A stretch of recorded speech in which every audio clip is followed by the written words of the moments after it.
much is that doggy in the window? The one with the waggly tail. The family dog.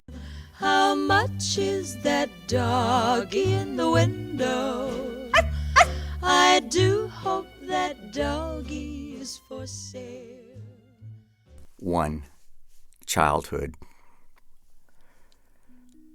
During our growing up years, we gained and lost a large number of pets. Dogs, birds, horses, a small corral on a quarter-acre lot, and more cats than memory can hold. Some lasted longer than others. Some lasted not at all. We had a penchant for all black cats, but when in quick succession we ran through Charcoal 1, run over, Charcoal 2, mysterious ailment, Charcoal 3, disappeared, and Charcoal 4, run over, we acquired a Siamese whom we named China, and she stuck around forever, which was too bad because she wasn't particularly affectionate.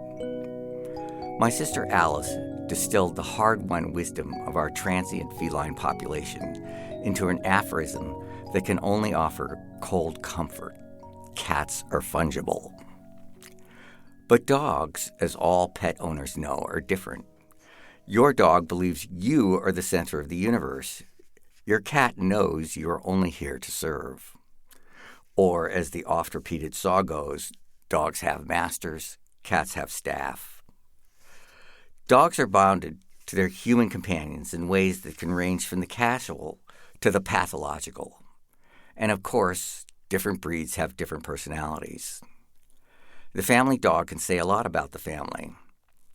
In our case, the family dog was a basset hound named Hamlet, a female basset hound named Hamlet. Even though my mother seemed to set the emotional tone for the family, loving, high-strung, sensitive to the opinion of others, my father's personality dictated the kind of dog we got. Quality. Hamlet came with papers.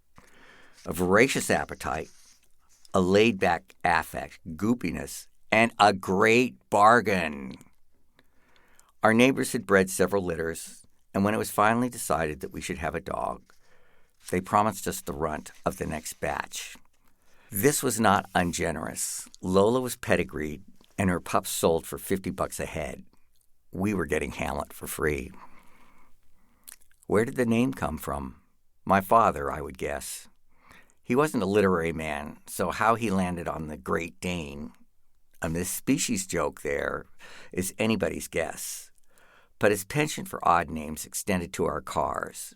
The Mazda was Sol, and our Citroën, a car with a license plate angled between the hood and the front bumper, he christened Bucktooth Billy.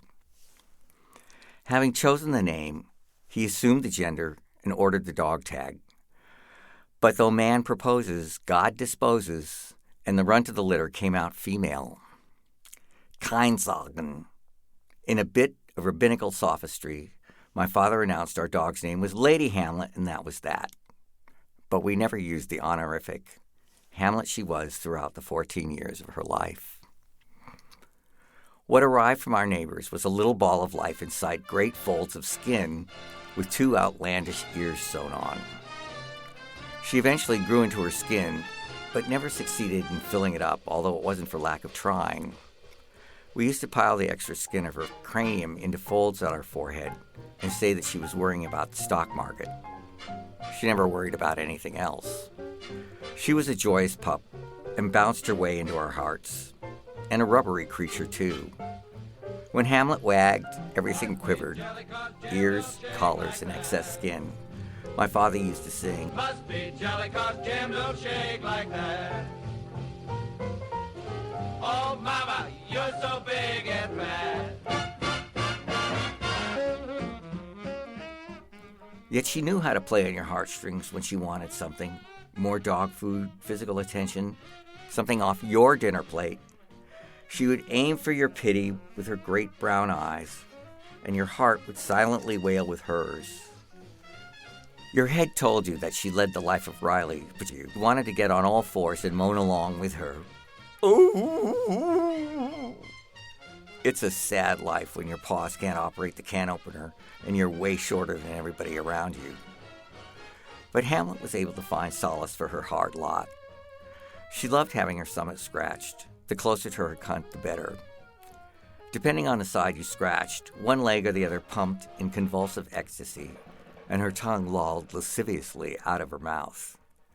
And if you happened to hit the magic circle itself, both legs would go, and she'd be in dog heaven for as long as her victim held out.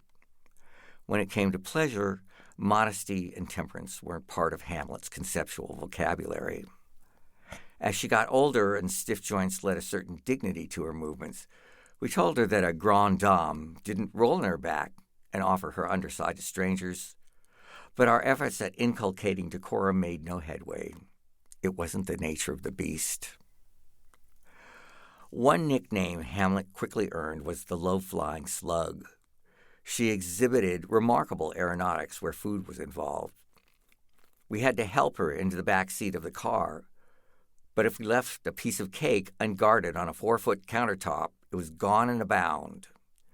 She got to a pound of chocolate creams that way, my father's favorite candy, and ate as many of them as her stomach would allow. Those she couldn't eat, she hid in various nooks around the house, so that for the next few days, each newly opened door would reveal a dusty round ball of creamy goodness, now, alas, inedible.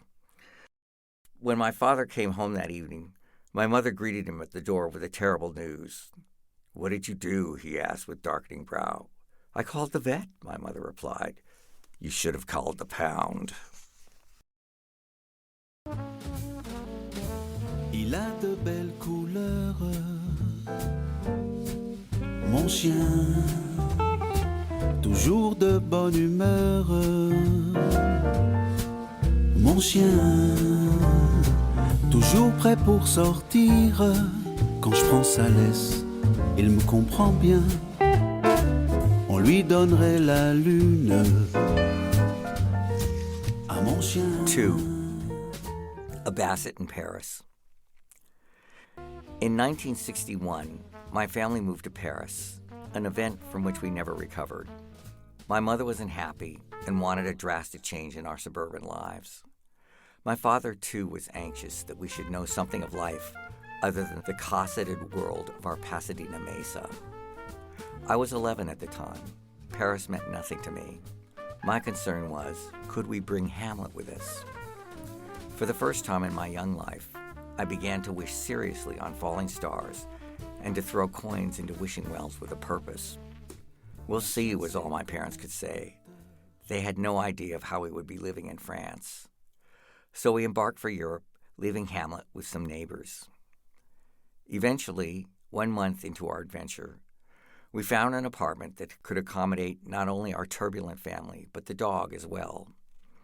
It was a big, ornately furnished place of faded elegance in a tony section of Paris, the 16th arrondissement.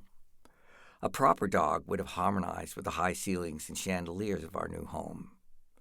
Had we not been such raw Americans, we would have realized the difference between Hamlet shedding in the playroom and Hamlet shedding in the salon, between Hamlet drooling on the vinyl couch from Sears and Hamlet drooling on the Empire chairs. Could one stroll down the Champs-Élysées? Could one impress the sidewalk diners at Fouquet's with proud disdain while a scruffy canine waddled at one's feet? How would our visitors feel after climbing the wide, carpeted stairs of the foyer, ringing at our door of polished wooden brass, with the Panamanian embassy on the same landing, only to have it open on a smiling basset? But we had been raised on cornflakes, not buttery croissants, so we never asked such questions. We wired our neighbors to send us our basset post-haste, and she arrived at the Orly airport in a week's time. For once, we had no trouble with French customs. Hamlet had been shut up in her traveling box since taking off from California. When she arrived at the airport, she sensed the presence of the family and set up a baying which we had never heard before, sounding a chord in her ancestral past when bassets had been bred for hunting rabbits. It was an impressive note, like a police siren in your living room. Worse, really, because the airport was made of tile and steel, and Hamlet's wails rebounded from one end to the other. The French must have thought we were importing a banshee. None of us spoke the language well or loudly enough to clear up the confusion, and in minutes we had our dog out of her box and bouncing around us in joy. But Hamlet had to change her lifestyle to accord with her new urban surroundings.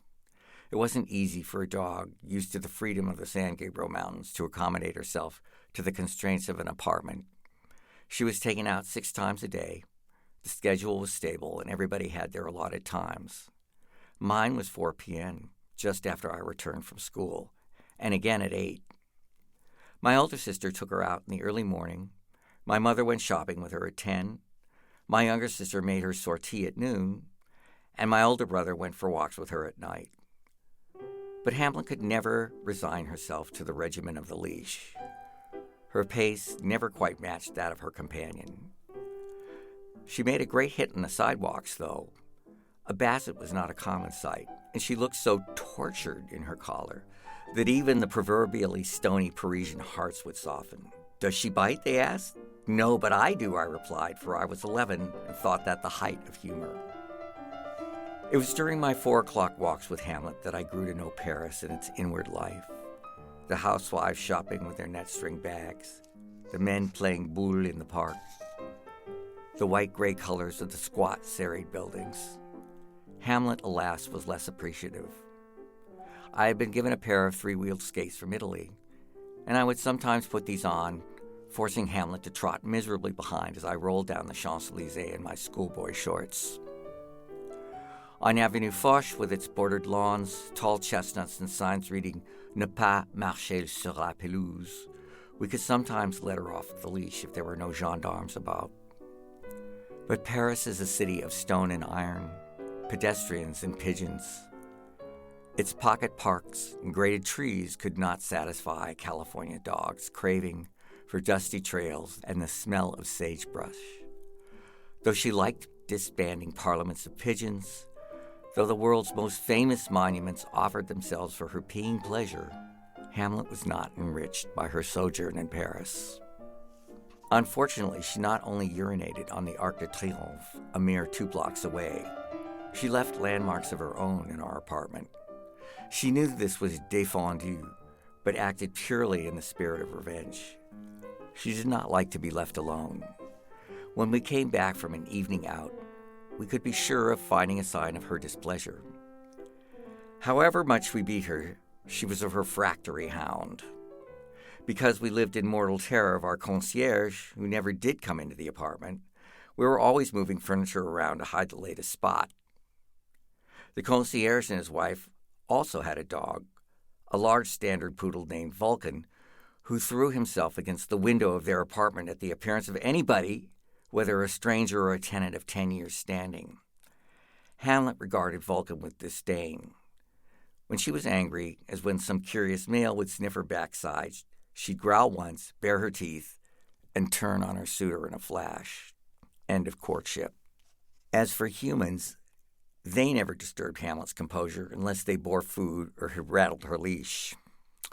Even though she had no talent for them, Hamlet was avid for walks. If she heard the clink of her leash, though you might have touched it by the merest accident, you were committed to taking her out. She could be dead asleep or wide awake. Even connoisseurs of the breed have trouble distinguishing between the two states. The softest chink would bring her bounding and barking into the foyer. It got to the point where we had to spell the word W-A-L-K. But there were fabulous promenades in our part of Paris. Each street ranged from the Étoile had its own ambiance. Cosmopolitan Kléber framing the Eiffel Tower. Victor Hugo with its elegant shops and window displays. Park-line Foch, quiet Carnot, and the white, glamorous sidewalks of the Champs-Élysées.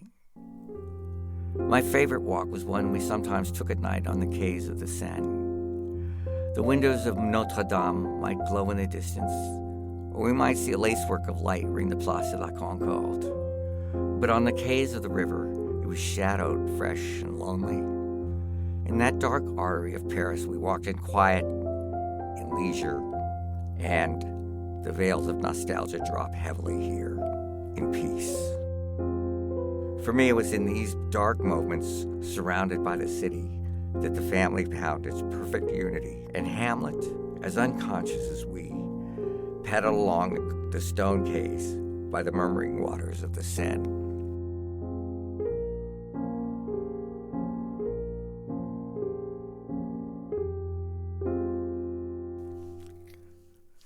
During our second Parisian winter, Hamlet fell sick.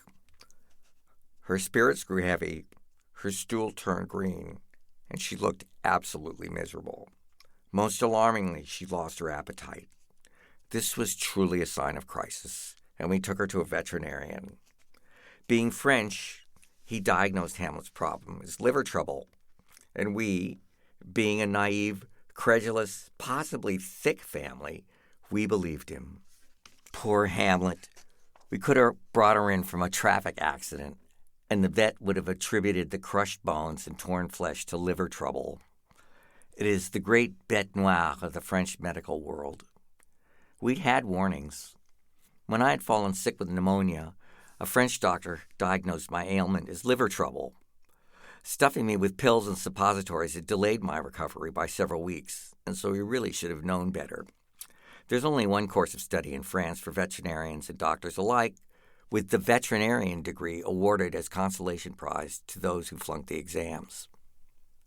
Sadly, we were no brighter than Hamlet's physician. We left Anna, our Spanish maid, with both the dog and careful instructions on how to administer the prescribed medicine, and embarked on a Christmas in Switzerland. Our animal quack had assured us that our bouncing basset would be back in form upon our return. What we found after a 10-day absence was Hamlet, bloated, barely able to move, and Anna with her arm in a sling. She had slipped on ice during one of the dog's walks. Anna was afraid that we would blame her for Hamlet's condition. There was a mound of dog food in the kitchen and evidence of unsuccessful attempts at force feeding. Hamlet tottered up to us and wagged her tail in feeble joy. Normally, she would have brought the apartment down in a frenzy of welcome. This time, we didn't fool around. Mom located a veterinarian who served the people at the American Embassy. He had to make a house call. Hamlet was too weak to walk, and it was bitterly cold outside. The new man examined her on the dining room table with the family hovering in tears, and he announced that she had distemper. He wasn't sure he could save her since she had gone 2 weeks without treatment. We had no choice but to begin where we could. Hamlet miserably suffered glucose injections, antibiotics, and an unending stream of orally induced torments.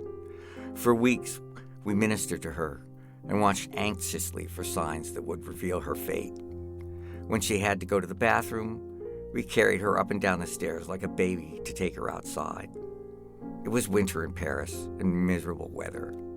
Wet blankets of rain slicked the streets and turned their lamps into misty aureoles of vigilance. Hamlet slept heavily in her corner by the stove. Above her, a window opened onto the wet gray courtyard. I remember my mother stroking Hamlet's white throat to help her swallow her pills. The rain fell in unbroken sheets, giving the noise of the traffic on the avenue a harsh, monotonous quality, like ripping in the distance. Slowly, she recovered. The swelling subsided and life returned. Little by little, the leadenness left, the sickness dribbled away. By March, the sun made occasional forays from behind its cover of clouds, and Hamlet was walking the streets again. Her veterinarian fell in love with her and wanted to play marriage broker, introducing her to what was perhaps the only male basset in Paris. Amazingly enough, my parents considered the propositions. Puppies in an apartment, my mother wrote to a friend, my God!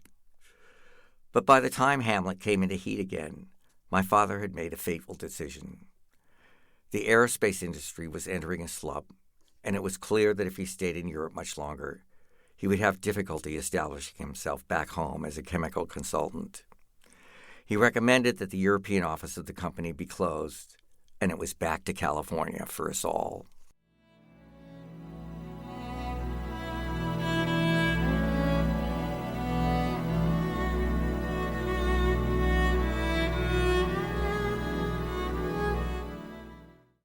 3. Motherhood and death. Hamlet was not a beautiful beast. Her brown and white coloration was unexceptional, and ears too short when judged by the standards of beauty that had been established for the breed. But she did have papers with the American Kennel Association, which meant we could sell the pups if we mated her with a pedigreed male. It was bound to happen. When she was in heat, the male dogs would come a-courtin', and as we had a low fence, we often found some oversized canine trying to mount our Lady Hamlets. She showed surprising athleticism during these periods and would jump over the gate twice her height. We added pickets to raise the stakes, literally, and filled all holes we could find in our ragged collection of fences. But our yard proved escape-proof only when the dog had no desire to escape. Since it seemed biology was going to be Hamlet's destiny, we made arrangements for a desirable mate. There were enough mongrels in the family already. So we found her a handsome young male, put the two in the same enclosure, and waited, as a more modest period would say, for nature to take its course. To our surprise, Hamlet turned out to be a coquette. It was only with much coaxing and repeated encounters that she could be persuaded to relinquish her virtue. The coupling had its desired result. Within a few months, Hamlet swelled to gratifying proportions. She now rolled ungracefully to position 1, belly scratching, and her teeth grew enormously large. It was my first experience with the facts of life, and I watched the changes curiously. As I felt her distended stomach, I was sure there were 15 pups in there.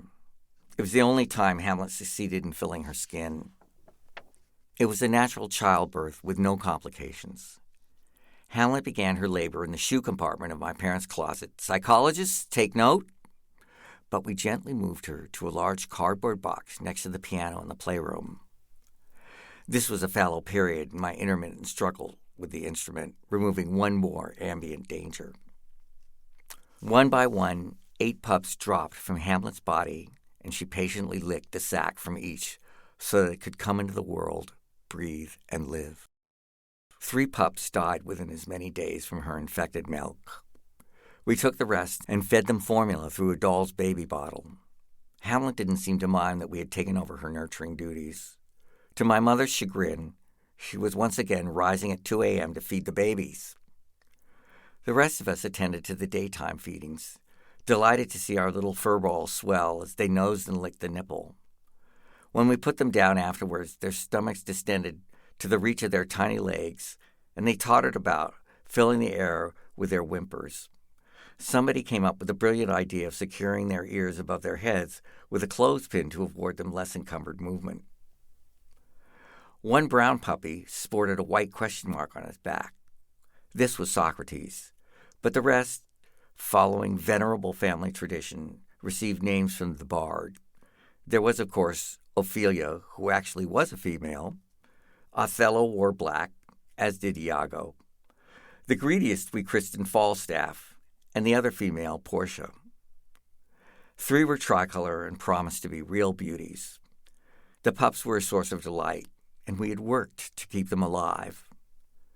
After a few weeks, we weaned them to solid food. A short time later, they were big enough to be sold. It was sad giving them up, but 6 basset in one house? Not to be thought of. The biggest and most beautiful male we kept, and my father, ever the Germanophile, renamed him Maximilian. Max grew into a beautiful hound, broad-chested, long-eared, with a magnificent silky coat of red, black, and white. If we had wanted to present him as a show hound, he would have been competitive, but training a dog was beyond the family mentality. We would order him to sit down, he would come joyously wagging his tail, and the obedience class instantly degenerated into roughhouse or, sadly, stomach scratching. In a year's time, Max grew half again as big as his mother. When we took them on hikes in the San Gabriel Mountains, the 2 would bounce ahead of us, tails high and snouts nosing into anything interesting. If they were particularly taken with a rabbit hole or bit of excrement, we would get ahead of them and even out of sight. Then they would run to catch up, and everything would fly. Ears, tongues, and rubbery rumps. Gloppy was the family word for it, a portmanteau of floppy and galloping. It was a good life for a dog. We had returned to our mesa, so it was hikes on the weekends and a walk at night. Because our cul-de-sac was strictly residential, there was never much traffic, and the dogs went out themselves when nobody was available for their nightly outing. A nearby canyon led to the mountains. We left the gate open, and in the morning, my mother would find them sleeping on the furniture of the misnamed living room where nobody lived.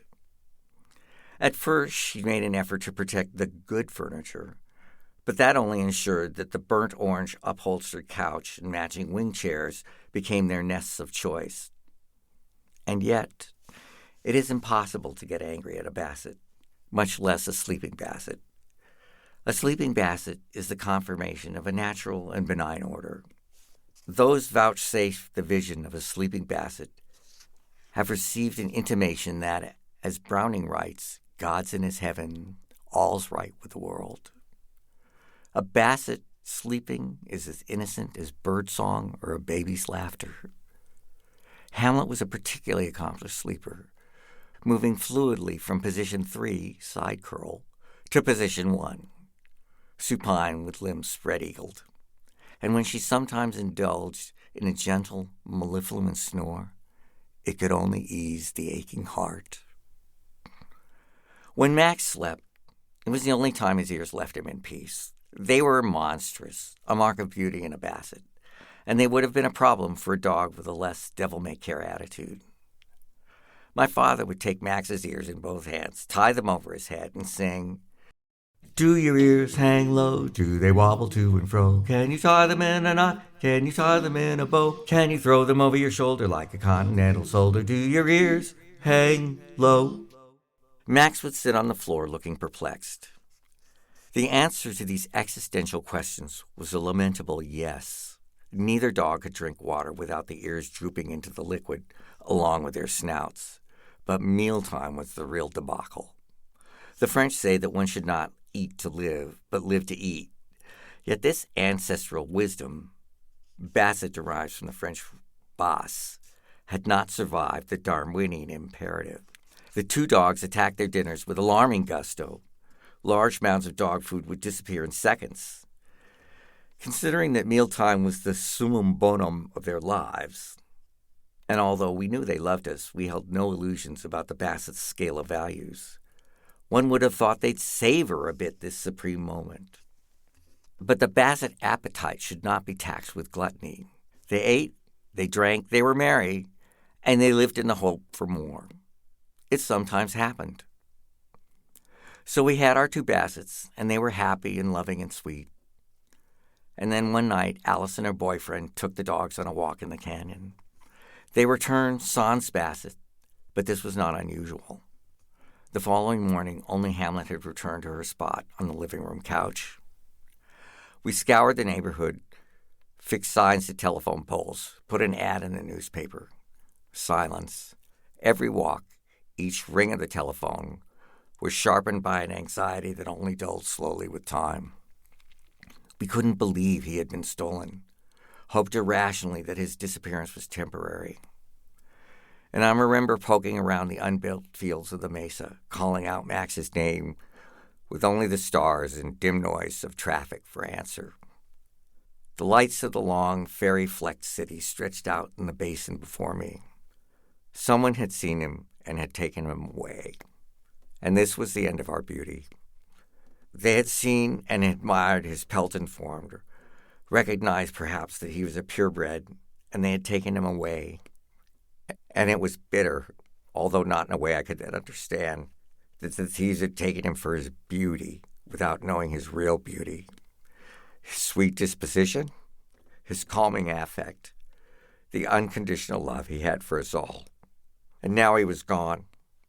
For months afterwards, we couldn't hear the rustle of bushes without straining our ears, holding our breath, helplessly hoping for the jingle of his collar and the sight of his tongue hanging from his smiling mouth.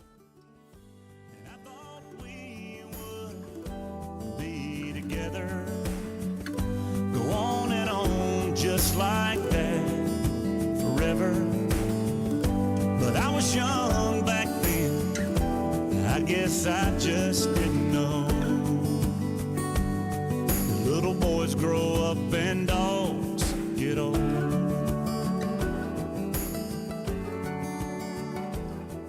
He was my Hamlet seemed scarcely affected by the loss of her offspring. She lived 4 years longer, but the family was changing as she descended into the crotchets of old age. Through the same round of walks, dinners, and naps, she got stiffer and less sociable. We finally got another basset pup, this one from a Mexican restaurant where, we joked in Judeo-Gringo style, he had been slated for enchiladas, and the focus of family affection shifted to him. Hard to tell whether Hamlet accepted this new addition with magnanimity, resignation, or indifference. Reading her moods had become difficult, and truth be told, we were less interested.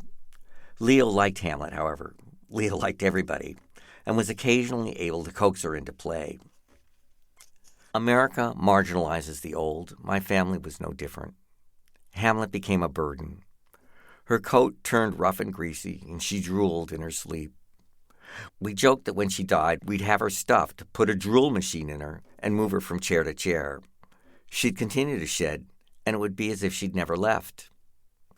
She was no longer very affectionate, nor much involved in the doings of the household. She liked the fireplace in the winter, the shade of the backyard in the summer. The seasons passed, and Hamlet grew peaceably older as the family moved towards dissolution. She died during the summer of my junior year in college. We put her down after my mother discovered her bleeding from the mouth. The vet informed her that Hamlet had cancer, probably throughout her body. There was nothing he could do. She was 14 years old, and there wasn't much left to save. The next morning, I had the opportunity to say goodbye. I knew she was going down later that day. I had a job as a custodian that began at 5 a.m., so every weekday I was up before dawn to open the gate, pull the car out of the garage. I was always half asleep, but I liked being up before everyone else.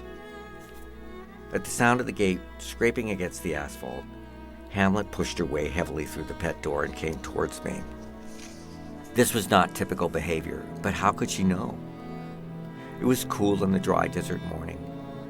Only the faintest pre-dawn light glowed in the east. The neighborhood slumbered in darkness. The crickets still sang in the field next door, but they would be silent soon. Hamlet lumbered up arthritically, a tumor on her backside making her limp.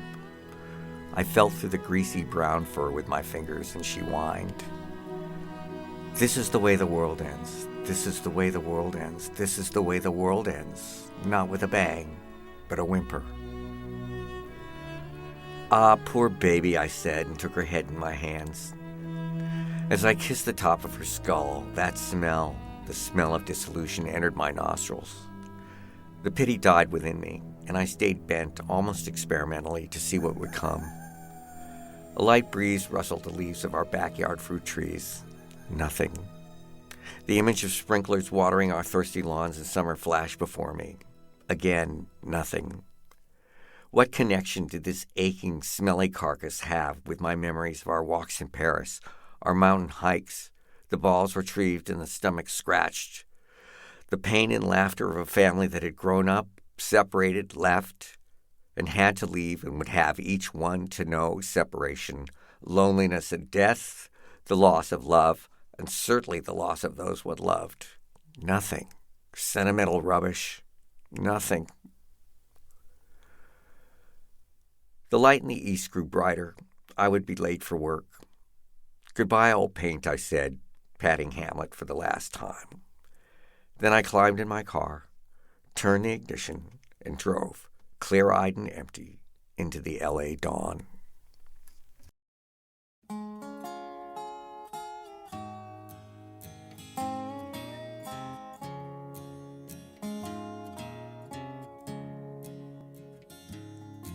I ride an old paint, I lead an old dam. I'm going to Montana to throw a hula hand. They feed in the cool